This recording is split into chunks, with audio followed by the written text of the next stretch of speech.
Halo Sobat Esen, salam pintar. Kembali lagi bersama aku, Kak Wahyudin, tutor ekonomi @sen.id. Pada kesempatan kali ini, kita akan membahas soal TK Ekonomi. Yuk, langsung aja kita mulai.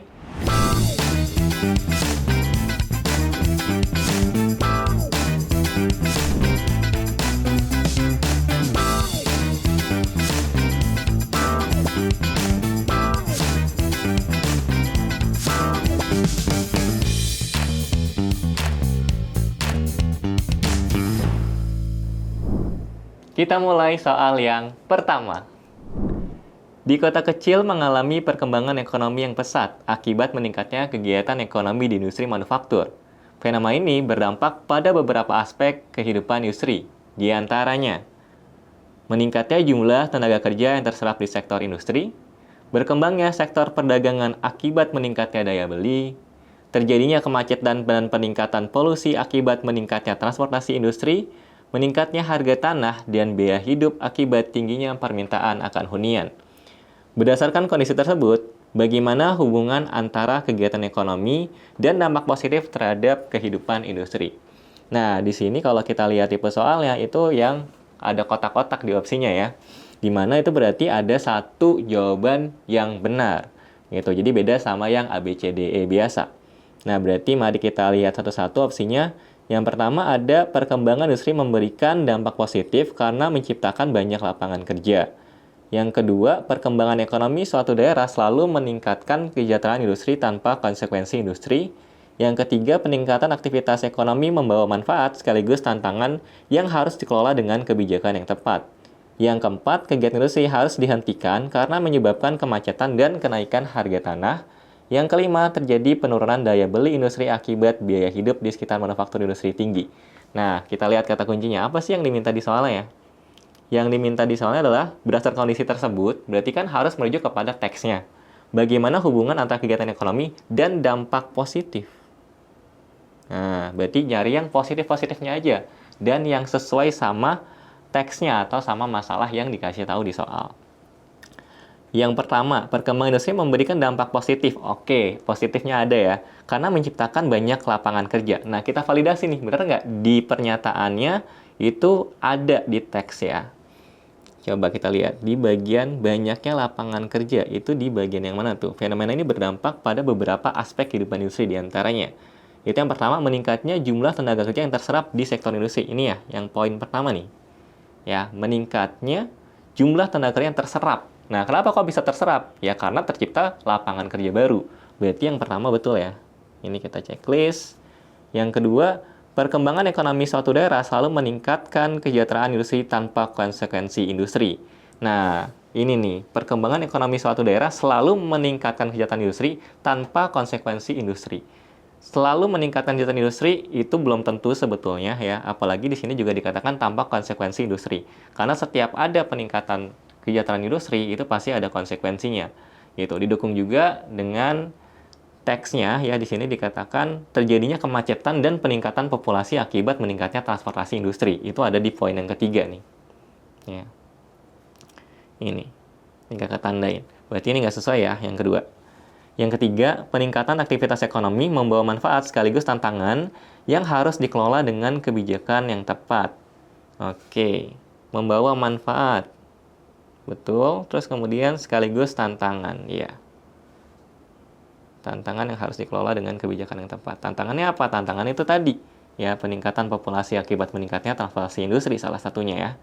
Berarti ini betul, yang kedua. Itulah pernyataan 3 yang benar. Lalu kemudian pernyataan yang 4, kegiatan industri harus dihentikan karena menyebabkan kemacetan dan kenaikan harga tanah. Ini tidak sesuai dengan teksnya ya. Memang dikatakan meningkatnya harga tanah dan biaya hidup akibat tingginya permintaan akan hunian itu merupakan salah satu dampaknya, tapi bukan berarti harus dihentikan karena kan ada dampak-dampak positifnya ya. Dan juga ini memang termasuk salah satu tantangan yang harus dikelola dengan kebijakan yang tepat. Lalu yang terakhir, terjadinya penurunan daya beli industri akibat biaya hidup di sekitar manufaktur industri tinggi. Nah, ini sebenarnya betul ya, itu ada di teksnya tapi bukan merupakan dampak positif ya. Karena kalau kita ngomongin dampak positif, harusnya daya belinya naik, bukan turun. Jadi untuk soal yang pertama, jawabannya adalah pernyataan yang 1 dan pernyataan yang ketiga. Kita masuk soal yang berikutnya, soal yang kedua. Perhatikan kurva permintaan dan penawaran barang berikut. Ini ada kurva demand dan supply. Kurva supply-nya itu adalah kurva penawaran, ada 2 di sini, dan kurva demand-nya itu ada 1. Nah, ini kalau kita lihat di soalnya, ini dia ngeblank ya. Maksudnya dalam artian nggak dikasih ini keterangannya kurva apa. Demand-nya. Ini kita kasih dulu D, demand, permintaan. Berdasarkan kurva tersebut, bentuk kurva fungsi permintaan yang benar adalah oke. Nah, sebetulnya soal seperti ini ya, itu bisa langsung dijawab, bisa juga kita pakai metode eliminasi untuk mengurangi kesalahan dalam memilih jawaban. Nah, kita tahu bahwa kalau kita ngomongin permintaan, hukum permintaan bilang kalau harga barang naik, ya, maka jumlah barang yang diminta itu akan turun. Atau harga dengan jumlah barang yang diminta itu punya korelasi yang negatif. Ya. Jadi tinggal dilihat aja, di sini kan opsinya semuanya QD sama dengan bla bla bla P gitu kan. Nah, koefisien di depan P itu harus yang negatif berarti. Kalau dia positif berarti salah. Kenapa? Karena kalau positif berarti hubungan antara P dengan Q itu positif. Kalau P-nya naik, Q-nya akan naik juga. Jadi opsi yang pertama ini tidak mungkin ya. Terus kemudian opsi yang ketiga juga tidak mungkin. Lalu udah itu aja ya. Berarti antara opsi yang kedua, keempat, dan yang kelima. Nah, sekarang kita lihat kurva demand-nya. Fokus ke yang turun dari kiri atas ke kanan bawah ya. Di sini kita namain aja misalnya titik A. Nah, di titik A ini kita punya price-nya berapa? 25.000 ya. Price-nya 25.000. Terus kemudian Q-nya itu 1.000. Q demand atau jumlah barang yang dimintanya. Lalu kemudian di titik B, ya kita sebut saja titik B di sini, itu kita punya price-nya ke sebelah kiri ya, itu sebanyak 20.000. Sebentar, salah tulis. 20.000.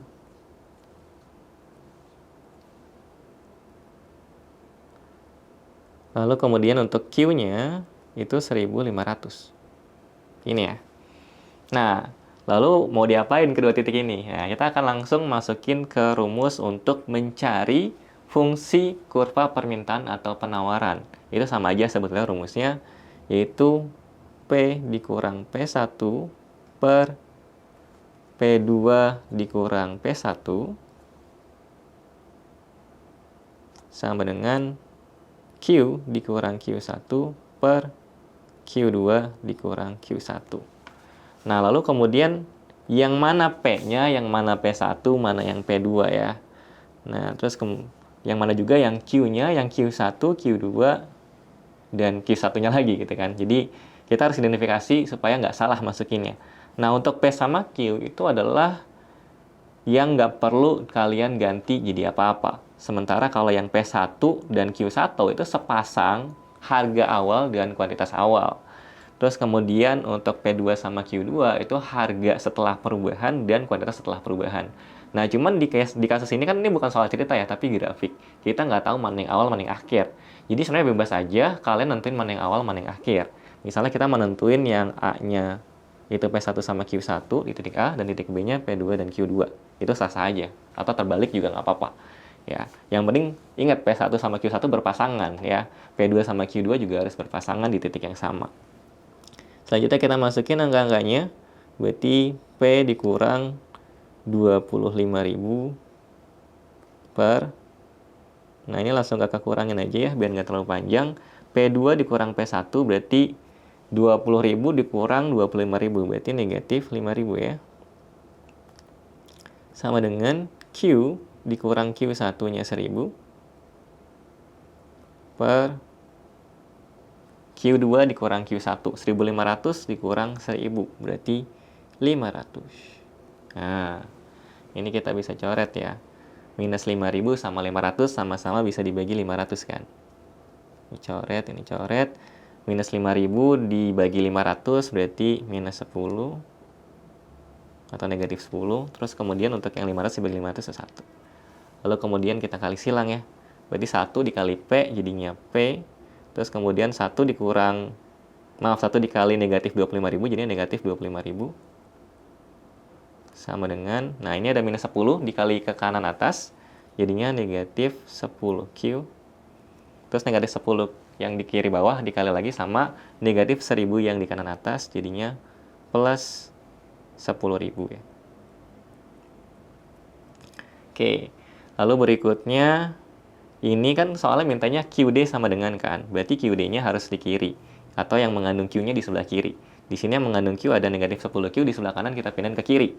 Jadi 10Q, negatif jadi positif. Sama dengan, nah ini P-nya, itu di sebelah kiri positif, ini harus ke kanan, berarti jadi negatif P. Nah, terus kemudian di sini kita lihat, kita punya 10.000, sama ini sebelah kirinya negatif 25.000.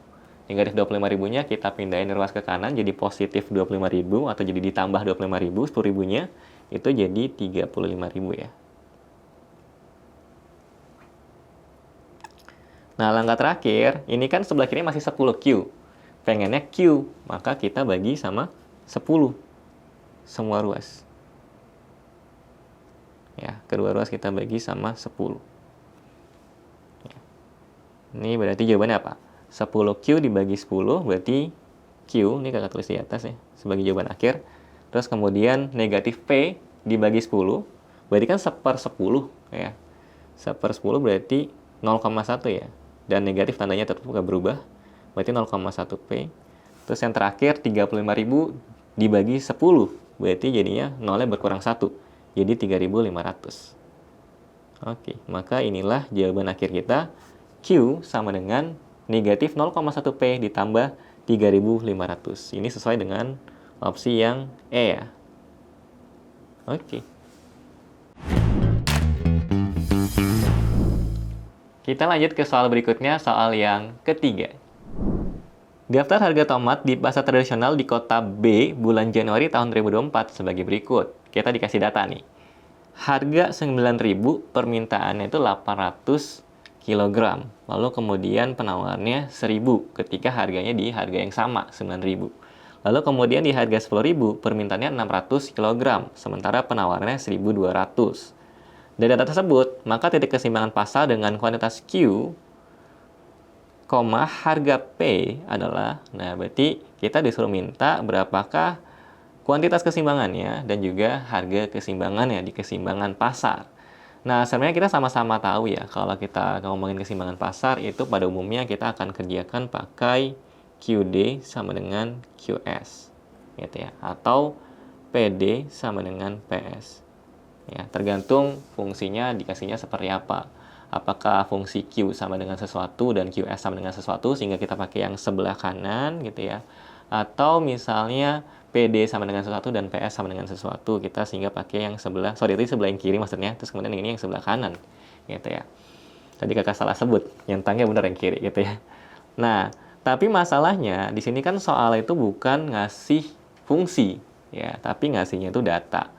Nah, sebetulnya bisa banget kita dari data ini itu bikin fungsinya, cuman kelamaan, ya kan. Nah, gimana caranya terus kemudian? Nah, caranya adalah, ini pakai logika aja guys. Di sini kan 9.000 harganya, permintaannya 800. Jadi kita lihat permintaannya dulu ya. Terus ketika harganya 10.000, permintaannya 600. Nah, kalau kita lihat selisihnya ya. 9.000 ke 10.000, itu kan selisihnya 1.000 ya. Terus kemudian dari 800 ke 600, itu selisihnya 200. Artinya untuk permintaan,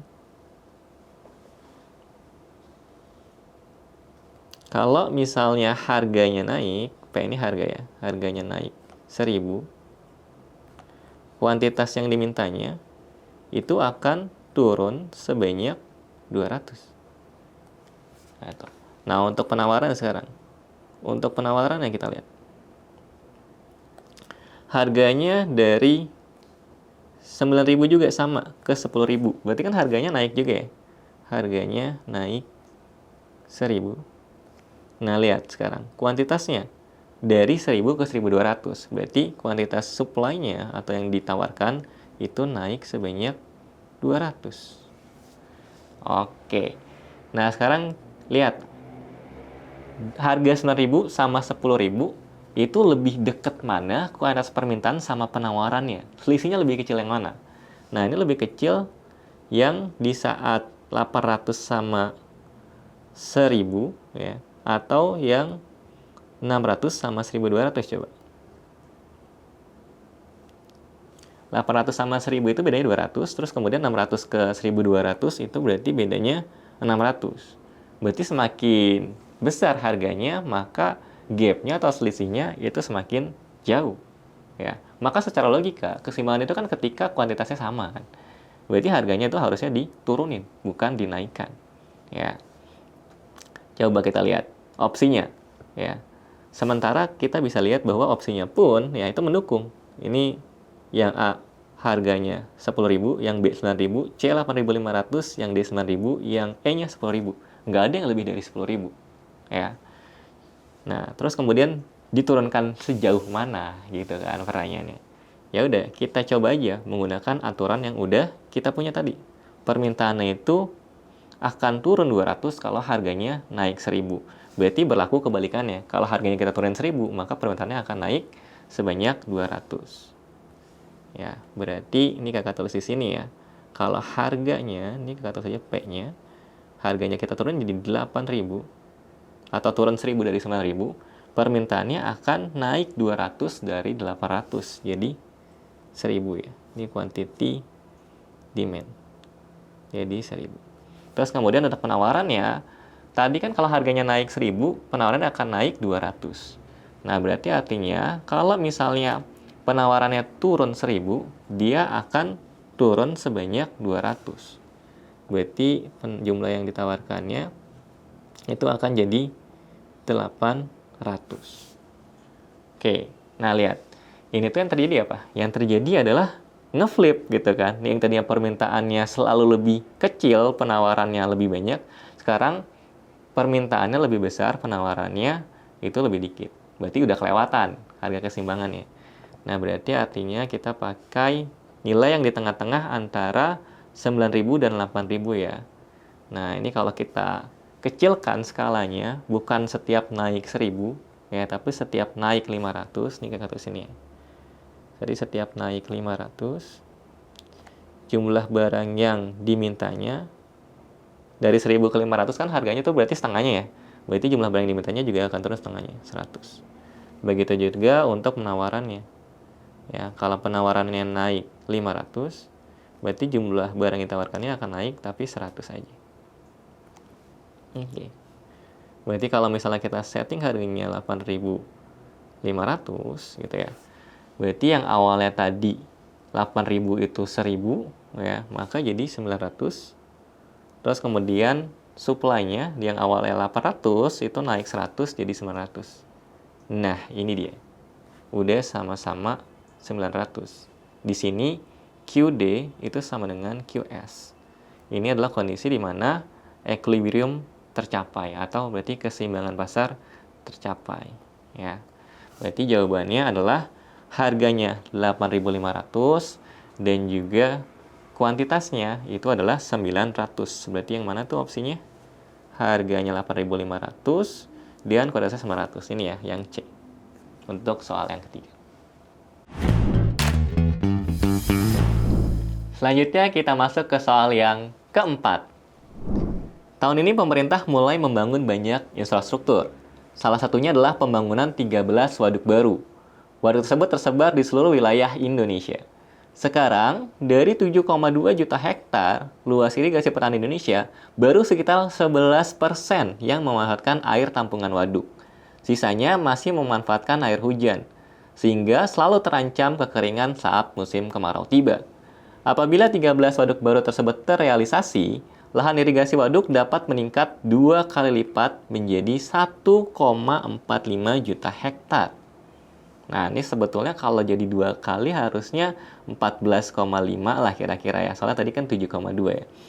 Berdasarkan ilustrasi tersebut yang merupakan kebijakan pembangunan pemerintah Indonesia dalam hal berarti lagi-lagi ini seperti soal yang pertama ya. Berdasarkan ilustrasi tersebut, berarti harus sesuai sama teks yang di atasnya. Yang merupakan kebijakan pembangunan pemerintah Indonesia dalam hal, kita lihat. Yang pertama, penguatan kelembagaan masyarakat dan usaha kecil rumahan. Yang kedua, penguatan ketahanan pangan dan stabilitas produksi pangan nasional. Yang ketiga, pemanfaatan sumber daya alam dan manusia agar lebih bermanfaat. Yang keempat, penguatan sinergi antara SDM, iptek dengan industri pangan. Yang kelima, pengembangan sektor pertanian dan infrastruktur perdesaan. Nah, kalau kita lihat di sini kan soalnya bilang tahun ini pemerintah mulai membangun banyak infrastruktur. Salah satunya adalah pembangunan waduk baru. Nah, ini berarti ngomongin infrastruktur, dan infrastrukturnya itu berhubungan dengan pembangunan waduk baru ya. Terus kemudian waduk tersebut tersebar di seluruh wilayah Indonesia. Terus kemudian fokusnya itu kepada irigasi dari lahan pertanian. Gimana lahan pertanian itu berarti berhubungannya sama pangan. Ya, jadi kalau dibilang penguatan kelembagaan masyarakat dan usaha kecil rumahan sesuai dengan opsi yang A, atau yang pertama itu nggak sesuai ya. Terus kemudian penguatan ketahanan pangan dan stabilitas produksi pangan nasional. Nah ya ini betul berhubungan sama ketahanan pangan. Tahu dari mana? Karena di sini juga dikatakan sisanya masih manfaatkan air hujan sehingga nih ya selalu terancam kekeringan saat musim kemarau tiba. Jadi artinya kalau misalnya ada waduk baru maka nggak perlu bergantung lagi sama musim. Ya, jadi akan lebih stabil dan punya ketahanan yang lebih baik. Terus kemudian pemanfaatan sumber daya alam dan manusia agar lebih bermanfaat. Ini juga masuk ya. Terus kemudian penguatan sinergi antara SDM, iptek, dan industri pangan. Ini nggak ada ngomongin iptek ya, ilmu pengetahuan dan teknologi. Yang terakhir pengembangan sektor pertanian dan infrastruktur pedesaan. Ya ini juga betul. Berarti jawabannya itu ada 3, pernyataan kedua, ketiga, dan yang kelima. Demikian video pembahasan soal TKA Ekonomi. Semoga bermanfaat ya. Sampai jumpa lagi di video berikutnya. Salam pintar.